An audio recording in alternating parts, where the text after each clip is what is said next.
Chapitre 7. Make our parties great again. Combien je vous dois? Sal est content de lui, ça se voit à sa tête de galopin et à sa posture moins voûtée alors qu'il porte tout un plateau à seulement 2 mains, avec 4 verres dessus, s'il vous plaît. Et ça ne tremble pas, ça manque juste de verser quand il le pose sur la table. 4 petites coupes, on a 2 choses à fêter. D'une, l'affaire Boissin-Picon est bouclée. De 2, Gabi s'endormira moins nigaude cette nuit. Elle vient d'apprendre, comme d'habitude après toutes les batailles, l'origine story du prénom d'usage de Bécassine. Et cet usage, c'est Sal qui l'a lancé quand elle s'est installée dans le quartier. Et il n'en est pas peu fier, ce vieux toquet. Bécassine, c'est un augmentatif en somme. Quand elle est arrivée là, elle s'est présentée comme Bec, pour faire ça cool, alors que c'est une bien méchante personne. Et puis parce qu'elle n'aime pas son prénom, Rebecca. Alors que c'est joli, Rebecca. Mais pas sur elle. En fait, sur elle, il n'y a pas grand-chose qui est joli. Elle porte mal le prénom, c'est comme ça. On n'est pas égaux. Regarde, toi, Gabi. Moi, quoi? Toi un peu tout.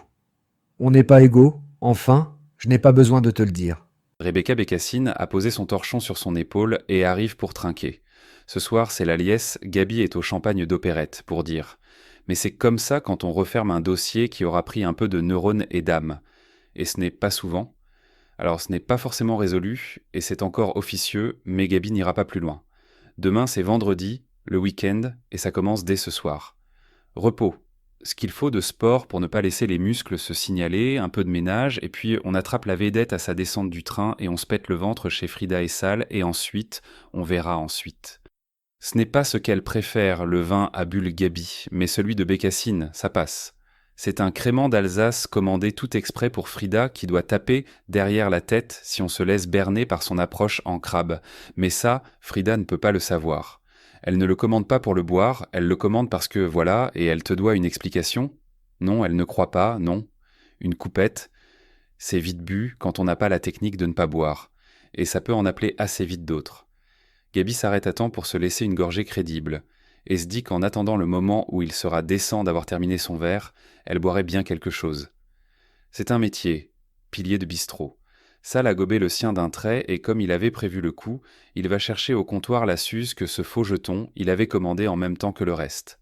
Trinquer, ça va bien 2 minutes, mais il ne faudrait pas que ça lui fasse perdre ses objectifs. Gabi lui a rendu son trousseau de passe en arrivant, et comme il est doué pour éreinter son monde, il a commencé à le faire bruire dans sa main jusqu'à ce que Frida lui tape le bras, et comme ça n'a pas été assez, il a fallu le lui confisquer. Ça m'aide à réfléchir. Maintenant, je vais être obligé de subir sans recul ce que Gabi raconte. Mais ok, si vous préférez un auditoire captif. Tu as un peu idée de ce qu'on préférerait vraiment Sal? Oui, que je ferme un peu ma gueule. Gabi lui frotte le dos de la main et tempère son immense déception. Elle ne sera pas longue, elle n'a pas tant que ça de choses à dire. Émilienne Boissin est probablement au vert, en zone rouge, mais pas moins en sécurité qu'elle ne le serait ici. C'est du moins le plus probable, et c'est rassurant parce que, du coup, il y a peu de chances qu'il lui soit arrivé quelque chose de grave dans ses trajets nocturnes entre ici et Moulins-à-Vent. Il y a de bonnes raisons de l'exclure pour le moins. Et ça, Gabi pourra l'annoncer à Pierre et Paul quand il sera temps de leur annoncer quelque chose.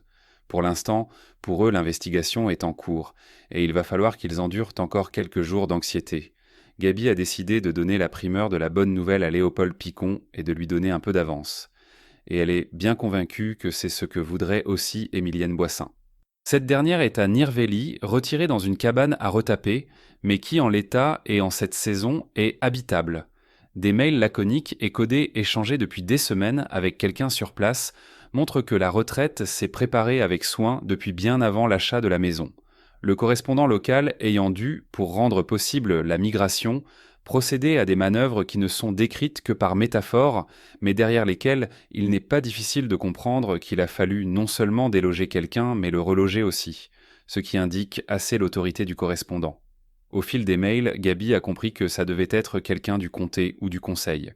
Finalement, ce n'était que 50 individus à envisager, et il n'y en avait qu'un qui avait l'âge d'écrire un français non altéré et d'une politesse onctueuse même pour faire vite, pour avoir tenu un dépôt de consommables pour imprimante et photographie argentique à Lyon dans sa vie d'avant et assez d'autorité et d'assise dans sa vie actuelle pour garantir la sécurité de la nouvelle arrivante. Et cet homme, c'est le coroner Noren en personne, passé d'esthète à homme d'armes, lieutenant de réserve aujourd'hui, à la faveur des soubresauts de la toute petite histoire récente et que Gaby connaît un peu pour l'avoir eue brièvement sous son commandement pendant la piteuse curée de Gorge de Loup. Comme tout le monde, il avait vécu la débandade avec de vrais ronds de flanc, mais il avait fait le job, un courageux. C'est encore lui qui a organisé le voyage de la fugueuse, les derniers mails échangés faisant état d'un rendez-vous au Bosquet que Gaby a pu localiser à peu près en remontant le fil de la conversation. Le tout dernier échange étant daté du jour présumé de la disparition, Madame Boissin envoyant en début d'après-midi un laconique « c'est maintenant » le plus vite possible et réceptionnant en retour 15 heures sans faute. Les 5 jours précédents, il y a eu une routine de mails d'entretien du qui-vive. Tous les matins à l'aube, la fugueuse a envoyé simplement « aujourd'hui peut-être » et réceptionné dans la minute le même message sans fioriture. « Paré ». En le fameux Bosquet, Gaby a fini par reconnaître le rond-point désaffecté de Croix-Luisée et s'est bien figuré qu'il pouvait y avoir en effet, entre les trémies abandonnées et les ruines de l'ancien Courtepaille, assez de végétation ressuscitée pour un rendez-vous à l'abri. Ces zones-là, croisées des chemins et croisées des mondes, sont des passoires, et le resteront sauf à les raser, à les murer et en faire des champs de mines. L'intention ne manquerait pas à l'équipe de badernes intérimaires qui défendent les restes de leur place au soleil en prétendant défendre toute une civilisation, mais ils n'ont plus les moyens de rien, les pauvres.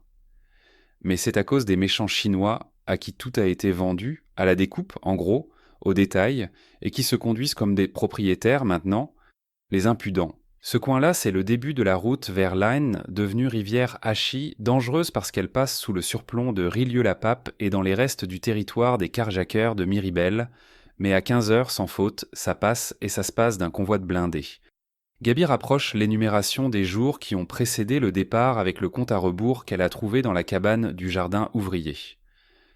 Mais c'est sans doute à tort parce qu'elle est remontée 23 jours dans l'historique des mails et au-delà et n'a rien trouvé pour corroborer l'attente d'un top de départ. Et aucune espèce de tension. À vrai dire, les mails d'Émilienne Boissin sont, pour l'essentiel, fonctionnels et tournés de manière à bien laisser s'ébattre le diable des détails sans jamais avoir l'air d'y abonder. Un chat n'est un chat que quand il le faut. Et sinon tout est retenu, emprunté, distancié comme surveillé. Alors elle a peut-être un surmoi abusif, la dame, ou alors c'est qu'elle est parano, à bon droit ou non.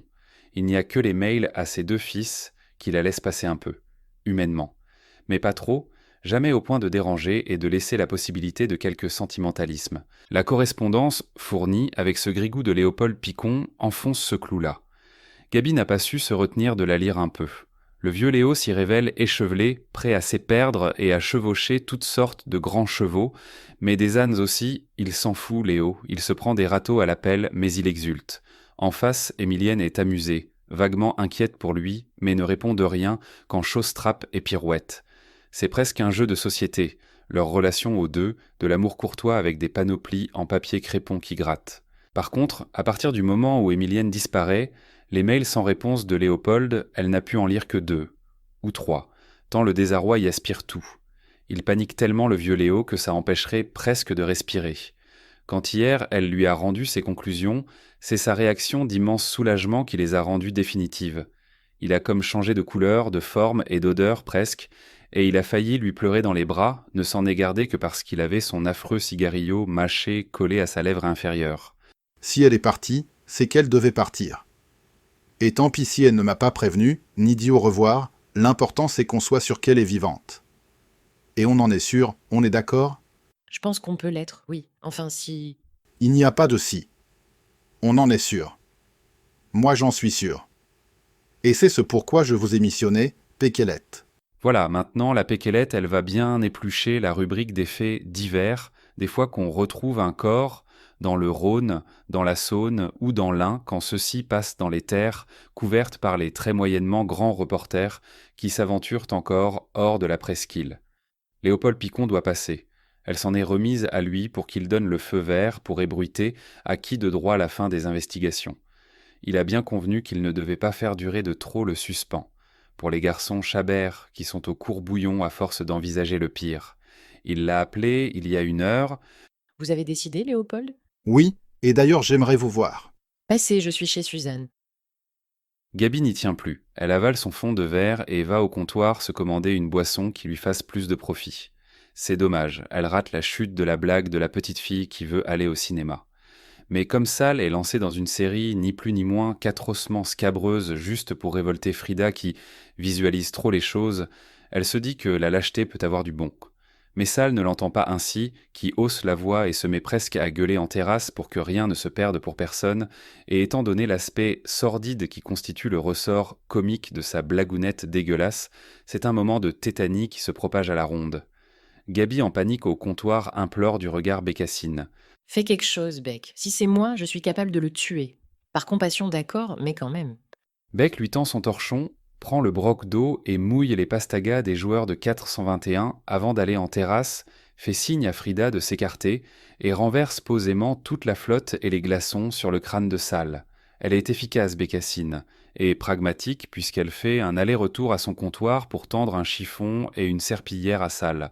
Et si tu fais ça bien, je reviens avec une serviette éponge rien que pour toi. Sal a toujours eu le chic pour énamourer les plus intraitables des harpies et les plus rouées des tenancières. Mais il faut bien reconnaître que, depuis une petite 60aine d'années, son charme a fléchi quand il a toujours 5 ans dans sa tête. Il est trempé jusqu'à la moelle et bien embêté que son chien n'ait pas été couché sous lui. Maintenant, si ça sent le chien mouillé, on ne pourra pas lui mettre ça sur le dos. Tricot est sous les pieds, nus de Frida, donnant. Il fait carpette, elle fait masseuse, et il ne s'est même pas rendu compte de l'agression aqueuse que Sal a subie. De toute façon, tout le monde s'en fiche bien, pas un pour compatir, parce que voilà le père Picon et sa mobilette qui s'attirent toutes les tendres attentions. Il faut voir le tableau.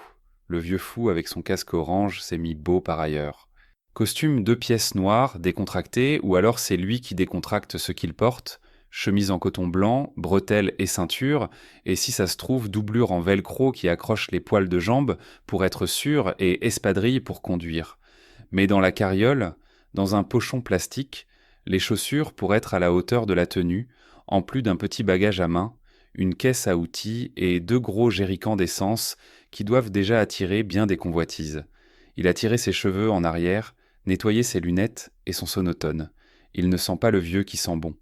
Il sent juste bon. Gabi tire la chaise à côté d'elle. Laissez votre mob là, Léopold, elle ne risque rien. Et joignez-vous à nous. Et ne faites pas attention à Sal, ça l'encourage. Le vieil homme monte sa mobilette sur la béquille et se défroisse. Regarde l'heure à sa jolie montre et tous ses gestes semblent comme empreints de son élégance calme. Il est heureux et fier le gredin, en fait lui aussi. Il peine à s'asseoir mais y ajoute l'effort d'une petite caresse sur le nez du vieux chien sous la table. Quand il cale enfin son dos au dossier, son pastis lui est livré avec une moue de connaisseuse. Mais que tu es beau ce soir, Léopold. Tu as un rendez-vous galant? Pourquoi tu demandes Beck? Tu postules? Si. Léopold s'en est brou de joie dans son siège et se dandine d'une fesse sur l'autre.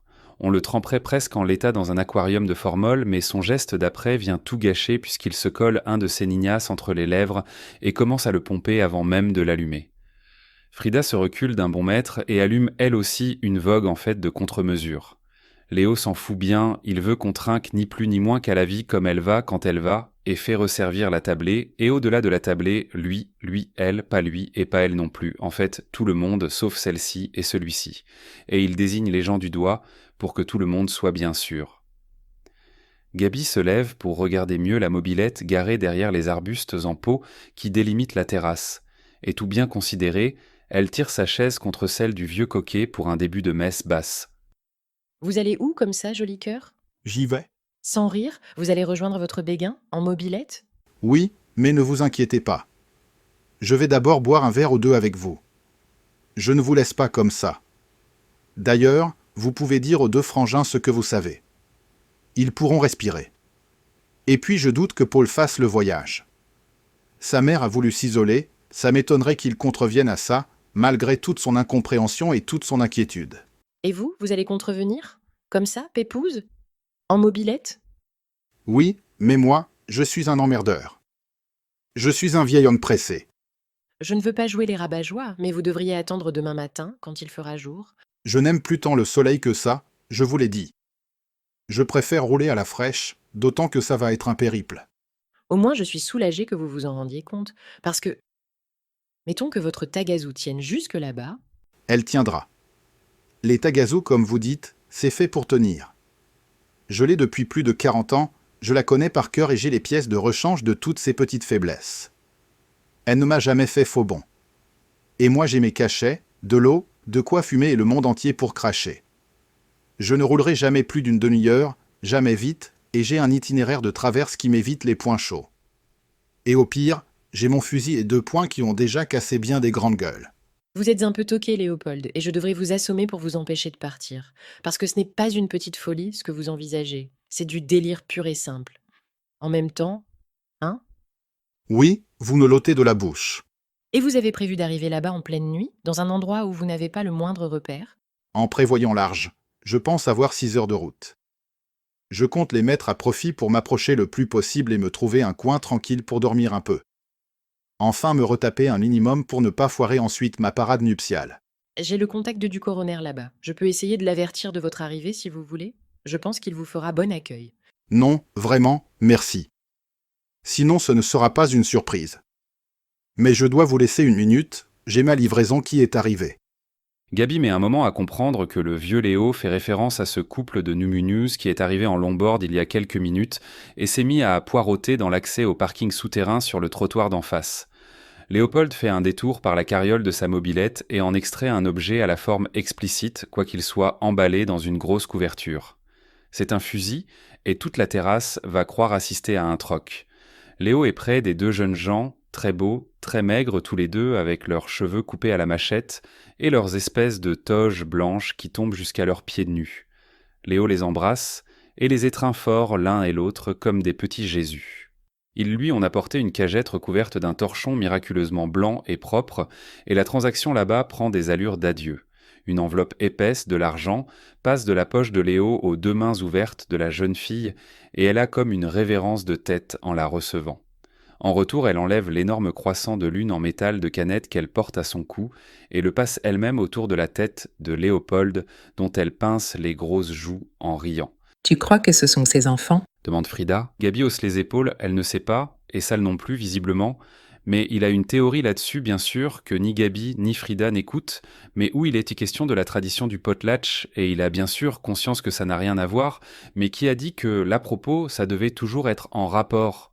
Sal, maintenant qu'il est mouillé, se comporte comme l'eau et occupe tout l'espace qui peut le laisser étal. Il faudrait y foutre le feu pour voir. Gabi se dit que le voyage serait à tenter pour elle aussi, pour être sûre vraiment. Parce qu'elle sait qu'elle voit juste, mais qu'elle ne voit pas tout. Il manque des morceaux, le sang, la boîte de sardines, la photo cassée. En d'autres circonstances, elle serait allée voir aussi, et en mobilette s'il l'avait fallu. Mais demain soir, c'est le retour d'Annabelle. Et puis le vieux Léopold ne se montre pas partageux de son road trip. Et c'est tant mieux, Gabi se voit assez peu endurer un voyage à 20 à l'heure assise sur des jerrycans dans une carriole. Et il n'y a pas de plan B. Sal a fait la semaine dernière un aller-retour en Ardèche pour charrier des carreaux de ciment et il a cramé 3 mois de coupons d'essence d'un coup avec son tas de boue. Il faudra attendre le retour du vieux Léo pour avoir des nouvelles, s'il revient jamais. Et ce n'est pas dit, il a quand même l'air de faire ses adieux.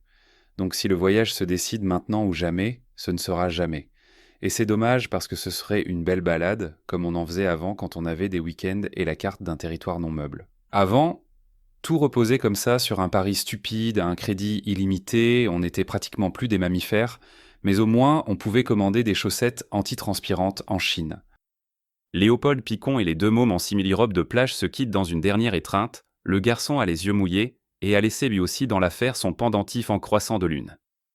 C'est sa copine, ou sa sœur qui s'est chargée de l'arme emballée, elle la tient sous son bras et l'empaquetage s'est défait sur le relief du chargeur. C'est une arme de guerre, un fusil d'assaut. Les 2 numinus orientent leur longue planche à roulettes en direction de Tolstoï et s'élancent, même pas peur, à la suite d'une patrouille à vélo. Léopold attend qu'ils soient trop éloignés pour refaire sempiternellement leurs contorsions et leurs grands gestes d'adieu, puis il prend sa cagette mystère et traverse la rue pour se rasseoir avec la petite tablée. Un pastis surdosé l'attend, c'est ce pouce à boire de Sal qui a un petit cœur de midinette sous ses airs d'on ne sait pas quoi au juste. Je me trompe ou on vient d'assister à la plus embarrassante scène d'adieu depuis cet épisode de Heidi où elle doit euthanasier son chien parce qu'il mange les coussins de la Twingo? Tu t'en vas pour de bon, Léopold? Oui, il est temps. Et tu devrais en faire autant. Mais toi, c'est parce que ça ferait des vacances à ces gentilles dames. Vous avez vu comme ils sont chouettes, ces gamins? Je leur laisse ma maison, c'est très surfait d'avoir des maisons. Tu ne vas vraiment pas revenir alors? Je demande parce que moi je fais souvent mes adieux, mais je reviens toujours. Je fais aussi assez bien le chantage au suicide et le malaise vagal quand on me contrarie. Toi, c'est pour de bon? Oui, mais c'est aussi parce que je m'emmerde pour de bon ici. Comme aventure, j'ai mes pilules à prendre, un air sciatique à amadouer et ma vessie qui me fait des frissons toutes les demi-heures. D'ailleurs, excusez-moi. C'est à peine s'il a eu le temps de s'asseoir, le voilà qui file au fond du petit bistrot de bec d'un pas pressé. Gaby se penche sous la table et soulève le tissu blanc qui couvre la cagette, des griottes, une montagne de griottes. Elle voyait ça plus tôt en juin, les cerises, du coup elle en goûte une. Ça pique un peu, mais c'est ce que c'est censé faire à ce qu'elle en sait. Elle crache le noyau dans sa main. Il est tout petit. Et bien sûr, c'est trop tentant, bing dans la bobine de salle, qui pointe vers elle un doigt menaçant. Mais elle est déjà debout, Gaby, et renverse la moitié du verre de pastis de Léo dans la plante derrière elle, et le rallonge avec de l'eau. Avec la route qu'il a à faire, c'est mieux. Et puis on ne part pas à la conquête du grand amour quand on tient une demi-urge au pastaga. Même aujourd'hui où plus personne n'a de repères, ni foi, ni morale, ça ne se fait pas. Déjà qu'on laisse faire le coup du casque orange et du Marcel à trop, Gaby au Gaby, faut savoir dire stop. Tant qu'elle est debout, elle s'en va elle aussi vers le bar, histoire d'attendre le vieux lâcheur à sa sortie des toilettes. Il est content de la voir à part, quand il sort en secouant les mains avant de les essuyer sur son pantalon. J'ai un cadeau pour vous aussi, Pékelette. En fait, mes deux petits Indiens, je pense qu'ils n'en auraient pas eu l'usage. Sinon, je leur aurais laissé, et vous n'auriez rien eu. C'est pour vous dire en quelle estime je vous tiens. Et je ne vous dis pas l'honneur que vous me faites. Dites, vous avez songé à l'éventualité qu'elle ne soit pas là-bas? Alia. J'ai pu me tromper, vous savez. Ce ne serait pas une première. Une fois, j'ai mis 2 sucres dans mon café. Ça a été cuisant. Alors, ça va qu'on apprend de ses erreurs? Et vous avez imaginé qu'elle y est et qu'elle ne veut pas vous voir? Oui, bien sûr. Et j'ai un cadeau pour vous. Venez, petite. Et il la conduit jusqu'à son attelage et lui désigne la cagette attachée avec des sandaux au porte-bagages. Oh, une cagette, il ne fallait pas, Léo, c'est trop. Non, pas la cagette, mais le sac en papier qui est dedans. Nouille. Il est pour vous. Gaby en effet trouve un sac au fond de la cagette, semblable à celui avec lequel elle a protégé ses vêtements la nuit de la maçonnerie. Bon, il y a aussi un petit sachet avec des pailles pour boire et du bolduc, mais ça elle suppose que le vieux Léo a d'autres amis très chers à combler avant de partir. Le sac contient quelque chose de plat, une liasse de feuilles ou de carton. Des calendriers de la poste, ça pourrait coller aussi. Ou alors tapuscrit, plein de poèmes juvéniles et acnéiques, ça vous aurait une fameuse gueule. Je peux ouvrir mon cadeau ou il faut que j'attende qu'on se soit dit adieu? Il va falloir ronger votre frein encore 5 minutes, oui. Vous partez dans 5 minutes? Oui, j'ai de la route. Et puis toutes ces effusions, c'est bien joli, mais ce n'est pas maintenant qu'il faut que je m'y croie. Non, vous avez raison, gardez vos munitions d'ardeur. Vous voulez bien aller me chercher la cagette que mes Indiens m'ont donnée tantôt? Je l'ai posée sous la table. Gaby fait le tour de la haie en pot et tend le sac en papier à Frida. Ça, c'est un cadeau en récompense de nos bons et loyaux services. Si vous voulez dire au revoir à ce vieux cabotin, c'est le moment ou jamais. Après, il sera trop tard. Frida et Sal se lèvent et regardent par-dessus les arbustes le père Picon ajuster son affreux casque-bol sur sa tête. On dirait qu'il se verse à l'instant ses cheveux blancs dessus. Ils échangent un signe de la main. Sal ajoute le mime qui signifie « baiser soufflé ». Alors Léopold secoue la tête pour décliner, ou alors par dépit. Mais à ce compte-là, le dépit est partagé. Non, mais il s'en va vraiment comme ça? Il n'est déjà plus là? Ça valait bien la peine que cette saucisse de Gaby sacrifie la moitié de son verre au monde végétal, si c'est pour que lui snobe la moitié restante. Me faire ça à moi, alors qu'on ne se verra plus jamais? Moi, je suis bien content qu'il s'en aille. Ce type n'a aucune classe. Avec lui qui s'en va, c'est tout le quartier qui remonte en standing. Moi, je dis qu'on vient de prendre une étoile sur TripAdvisor. Il y a quoi dans le sac en papier, Frida? C'est des planches de coupons, même pas découpées. Des coupons, des coupons, des coupons. Des coupons de combien? De 200 francs. Sans rire. Fais ta valise, Frida. On est riche. Je t'emmène à... Tu veux aller où? Acapulco, Venise, Maubeuge, fais-moi rêver. Non, mais regarde les deux là. Regarde la Gaby qui se laisse prendre dans les bras et pétrir comme une jeune fille de bonne famille. Mais c'est qu'il nous l'aura attendri, le très vieux beau. Effectivement, à peine est-elle arrivée jusqu'à lui que le père Picon a pris la cagette de cerises des mains de Gaby et l'a posée par terre. Ça l'a été rude à voir, ces pauvres vieux reins qui grincent et cette gorge qui siffle. Ensuite, il a enlevé ses lunettes et les a accrochées par une branche à son col de chemise. Et puis, il l'a empoigné la Gaby, d'autorité, pour la jeter contre lui. Elle s'est raidie, bien sûr, mais Gaby, il ne faut pas la prendre au corps à corps, il faut l'assommer par derrière, tac un coup sec, parce qu'elle a tellement travaillé certains réflexes qu'ils sont devenus comme une seconde nature. Si elle ne se raidit pas, c'est son genou qui part, ou une clé de bras, ou un os auto-gari. C'est selon. Du coup, elle se met toute debout, sur un genre de frein intérieur, et ça lui fait cette tête-là, et cette échine en panique, on dirait qu'elle est dans un virage. Mais passé ce cap, elle s'est un peu relâchée. Et c'est vrai qu'elle est niaise quand elle est relâchée, parce qu'elle s'est mise à tapoter la nuque de Léopold Picon, exactement comme elle fait avec le vieux chien Tricot. C'est peut-être la couleur blanche du poil, commune aux deux, qui a induit ça, et c'est heureux qu'elle se soit mis un second coup de frein, sinon elle murmurait « Oh ça, c'est un bon pépé ça !» J'espère du fond du cœur que je ne vous envoie pas dans une impasse, Léopold. Suffit. Dans l'impasse, j'y suis de toute façon, et j'y étais avant, et ça n'a aucune chance de s'arranger. Ça ne peut juste être que pas plus mortellement emmerdant à vivre. Et puis vous aviez un moyen de le vérifier qu'elle est là-bas, en joignant votre gars qui est coroner, et vous ne l'avez pas fait. Non, pas encore en tout cas. Oui, pas encore. Parce qu'Emilienne s'est donné le droit et les moyens de disparaître, et que ça fait poquer plus votre petit cœur que votre petit cerveau. Tout marche bien chez vous, Péclette. Vous êtes un peu râpeuse, un peu pleine d'échardes, mais vous êtes du bon bois. Et puis je sais que votre coroner, vous allez le contacter dès demain, et les fils aussi, et adieu la tranquillité de la fugueuse. Mais on s'en fout bien. Quand j'arrive là-bas, l'Emilienne, je la fous dans ma charrette et je l'emporte plus loin encore. Vous ne nous rattraperez jamais. Oui, j'ai prévu un kidnapping en règle et une fuite éperdue. Oui, j'ai prévu de perdre Haleine. Oui, ça ne va pas être facile de la perdre, elle siffle quand même pas mal, votre haleine. Oui, ça c'est la pollution. Allez, je ne suis pas rendu. Il faut que je me reprenne. Il faut que je parte. Alors ? Alors salut, Pékelette. Salut.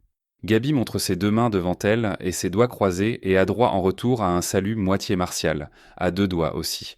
Et le père Picon se plie en deux en râlant pour ramasser son cajot de cerises. On a dû encore baisser la terre. Il souffle en se relevant et il est bien rouge et bien souriant. Il pose le cajot sur la grosse selle de sa mobilette en appui sur sa panse, le temps de défaire les tendeurs élastiques du porte-bagages. Gaby prend la cagette vide libérée. Je suppose que celle-là ne fait pas le voyage. Non, il n'y a désormais la place que pour une cagette dans ma vie. Je vous la mets de côté, au cas où vous changiez d'avis. Comptez dessus. Et il pose sa cagette de fruits sur le porte-bagages, prend une grande inspiration, et c'est bien tout. Ça ne dure pas vraiment. Mais c'est déjà beaucoup trop. Mais il tangue, son regard tangue, et... il tombe. Comme ça sur lui-même dans ses genoux, flasque comme un sac, avant de basculer sur le dos. Gaby fait un pas sauté en arrière et montrer presque une garde basse. Et ? Quand le casque orange heurte le sol, bruit atroce, Gaby est déjà à genoux au-dessus du visage, et elle essaye d'avoir un regard. Mais elle n'a rien du tout. Les yeux sont ouverts sur rien, ne voit plus, et la bouche bée en grand. Mais pas un souffle, pas un sifflement. Sal et Frida sont debout, Tricot aussi, mais c'est Sal le plus prompt. Un médecin dans l'assistance ? Vite ! On a un malaise ici. Vite, vite, vite.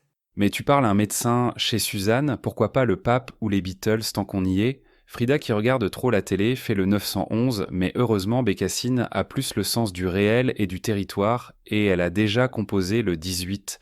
Elle arrive en courant, met le haut-parleur, parce qu'aujourd'hui, pour avoir les urgences, il faut beaucoup aimer Vivaldi et les messages de mise en attente. Mais Gaby a déjà défait la mentonnière du casque et roulé en boule sa veste sous la tête du vieux Léo. Elle a sa joue collée au thorax, dans la large échancrure de chemise qu'elle s'est ouverte. Elle n'a pas un battement, pas un sifflement. Il n'y a plus personne là-dedans. Elle a déjà eu ça 2 fois dans sa vie.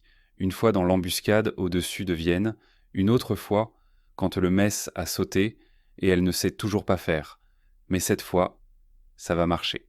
1, 2, 3, 4, 5 pressions sur le cœur, on pince le nez et on souffle dans la bouche ouverte et on recommence 1, 2, 3, 4, 5. Vieux fou, il faut y aller là, ce n'est pas le moment de flancher. Elle appuie de toutes ses forces et elle cognerait presque à coups de poing et elle souffle et elle gueule. Non, mais debout, vous vous donnez en spectacle là. Une tape sur la joue. Ce n'est pas assez. Une gifle. Et elle met le poids de son corps à chaque poussée sur le torse. Mais on va se réveiller, oui. Tire au flanc. Debout. Il faudra les 2 bras impérieux de Bécassine agenouillés derrière elle, et les doigts de Frida sur ses mains à plat, et puis ses doigts sous ses yeux pour qu'elle laisse tomber sa tête sur sa poitrine. C'est fini, Gabi, c'est fini. Il est parti et il ne reviendra plus.